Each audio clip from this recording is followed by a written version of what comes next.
Dave, obviously looking to build on the back-to-back wins on Saturday against Witten. It must have been really pleasing to have a good week after another win.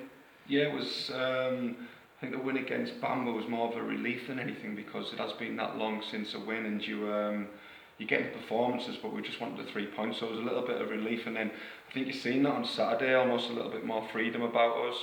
The lads didn't have that same nervousness that they had the week before, and I thought that we thoroughly deserved to win the game. Created some good opportunities and looked solid at the other end of the pitch as well. On to Witten on Saturday. Obviously, they handed us our first defeat of the season. I think they've lost one in the last 8, and they're really rock solid. They're one of the form teams at the minute, aren't they?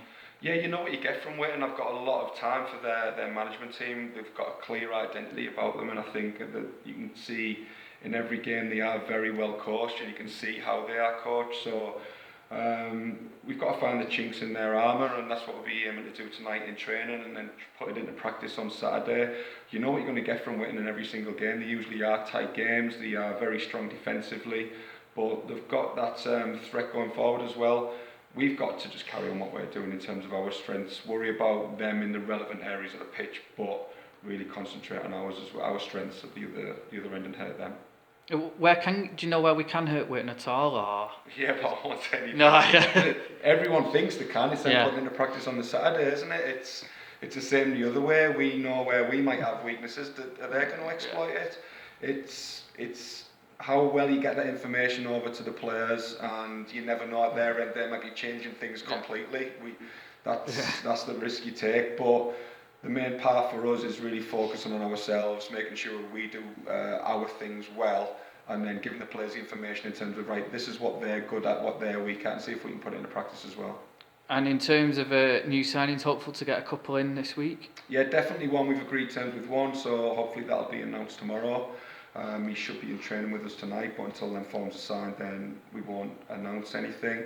There'll be a couple of departures as well, which again will be announced in due course, and possibly one next week, but that's a possibility at the moment rather than anything concrete. And also, obviously, Daz Kelly's left recently. Played a big part in you coming here, didn't he, originally? Yeah, Daz has been brilliant with me. I mean, he gave me the opportunity to be his assistant. He gave me the opportunity to be manager here, and he's got in everyone's heart here, and at the football club he's always going to be held in high esteem by everyone. So listen, Daz is a friend. I'll still speak with Daz every other day, as I did when he was director of football here, so nothing really changes in terms of that relationship with him, and I'm sure he'll be a success at Scarborough. And in terms of also Paddy Lane, a lot of interest in him, isn't there, I think, recently? Yeah, there seems to be a lot of scouts down every week at the moment, and Paddy's drawn a lot of attention. He's been training with the Championship club this week, and he's due to go into another Championship club just after Christmas. So we don't want to lose Paddy, but we'll do everything in our power to help him on his way as well, because he's a fantastic talent, and we're not going to hold him back in terms of his career. If he scores more goals like that on Saturday and gets the attention, then he's going to deserve the move that he will eventually get. Cheers, Dave. Best of luck. Cheers.